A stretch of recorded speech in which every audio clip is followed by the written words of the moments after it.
Hi, dear students. Now we'll derive an expression for stress in helical spring of circular wire.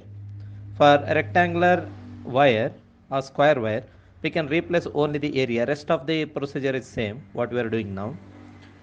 The helical or coil spring consists of a wire wound about a mandrel to form a helix and is primarily intended for axial direction compression or tensile load.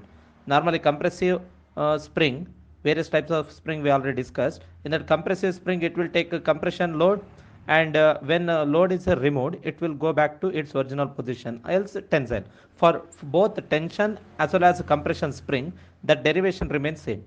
Let the spring be subjected to a force F. Here I took compressive force. If the spring wire diameter D and the mean coil diameter of spring is capital D. Thus, the spring index, it is one of the term we are supposed to remember, is defined as a ratio of mean coil diameter to spring wire diameter and is given by C is equal to capital D by D. Generally, this spring index value is taken from a range 6 to 12. Generally, for general industrial applications, it is taken as 8, and one of the condition is there, that is the value of C should never be less than 3. Next, if I is equal to number of turns of the spring, then the length of the spring wire can be calculated as by using the relation circumference into number of turns. That is L is equal to pi d into I. That we supposed to get. The axial force develops torsion and direct stress in the spring wire.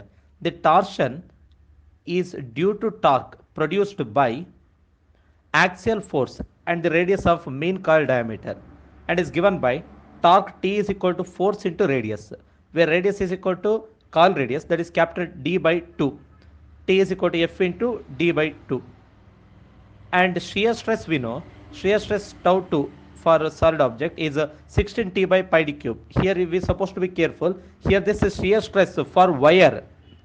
It is for wire diameter D. So tau 2 is equal to 16 T by pi d cube. By replacing that torque T by the term F into D by 2, will get tau 2 is equal to 16 T by pi d cube. In that T we are supposed to replace, we are getting tau 2 is equal to 16 F into capital D by 2 by pi into D cube, or tau 2 is equal to 16 F into D divided by 2 into pi into D cube, or by simplification we are getting 8 into Fd divided by pi d cube.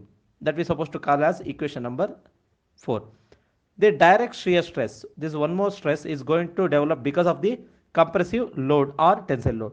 That is tau 1 is equal to F by A or 4F by pi d square. The area I replaced, it is a circular coil, so pi d square by 4.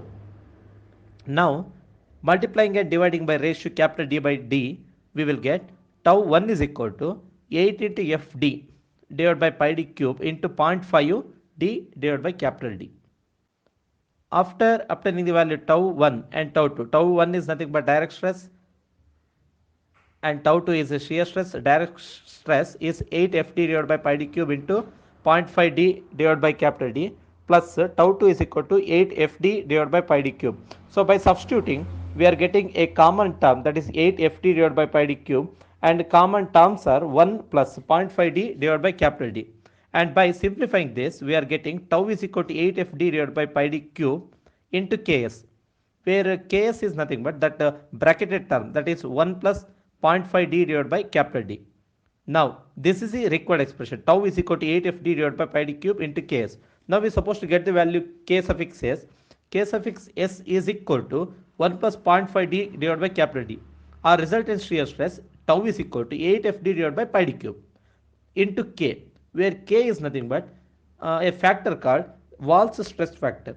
That we need to consider, where K suffix S is nothing but stress factor due to shear, and K suffix C is nothing but stress concentration factor due to curvature. That also we need to consider. Wall stress factor is also given by, in terms of central distance, is K is equal to 4C minus 1 divided by 4C minus 4 plus 0.615 divided by C. This is the required expression. Thank you.